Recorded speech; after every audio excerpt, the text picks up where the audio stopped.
চ্যানেলে সবাইকে স্বাগতম। আশা করি সবাই ভালো আছেন। আজকে যে বিদ্যাটা নিয়ে আসছি সেটা হচ্ছে গিয়ে শত্রুকে শাস্তি দেওয়ার আমল। ছোট্ট একটা আমল দিয়ে আপনি শত্রুকে কঠিন শাস্তি দিতে পারবেন। তো সেটা শুনতে হলে এবং জানতে হলে প্রথম থেকে শেষ পর্যন্ত ভিডিওটা দেখবেন, তাহলে বুঝতে সুবিধা হবে। যে নিয়মে বলবো সেই নিয়মে আপনি করবেন, ইনশাআল্লাহ কাজের ফলাফল পাইবেন। আর আমাদের দিয়ে যদি ওইরকম কোনো কাজ করতে চান তাহলে এই স্ক্রিনে নাম্বার আছে, নাম্বার যোগাযোগ করবেন। আমরা শতভাগ গ্যারান্টি দিয়ে আপনাদের সেই কাজটি করে দিব। আর চ্যানেলে নতুন হয়ে থাকলে চ্যানেলটি সাবস্ক্রাইব করে আমাদের পাশে থাকবেন। তো এবার কাজের কথা আসে, কীভাবে কাজটি করবেন। তো এই যে আমল, ছোট্ট একটা আমল হচ্ছে গিয়ে ইয়া মুনতা কিমো।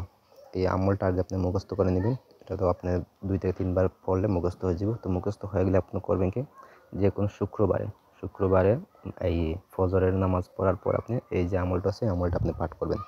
পাঠ করতে থাকবেন। তো এইভাবে আপনি 7 দিন 41 বার করে পাঠ করবেন। প্রতিদিন 41 বার করে আপনি 7 দিন পাঠ করবেন।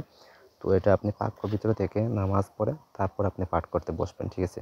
তো যখন 7 দিন হয়ে যাবে তখন আপনি শত্রুর যে পায়ের নিচের যে মাটি আছে, মাটিটা আনবেন, আইনা আপনি এটা পরে ফু দিবেন। ফু দেওয়ার পর আপনার ওই মাটিটা আবার শত্রুর যে বাড়ি আছে বা তার যে ঘর আছে, বাসা, সামনে ছিটায় দিবেন, যাতে শত্রু এটার উপর দিয়ে হাঁটাচলা করে।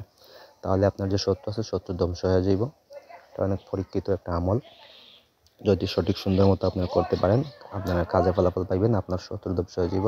যত কঠিন মনের শত্রু হোক না কেন, সেটা ধ্বংস হয়ে যাইব, ঠিক আছে।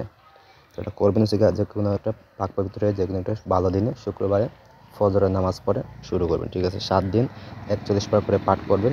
7 দিন পাঠ করার পর আপনি এই যে আছে তার পায়ের নিচের দুলু আনবেন, আইনা 7 বার পাঠ করে ফু দিবেন। ফু দেওয়ার পর ওইটা আবার ছিটাই দিবেন, তাহলে হয়ে যাব, ঠিক আছে। তো এই হলো আজকের ভিডিও। ধন্যবাদ সবাইকে।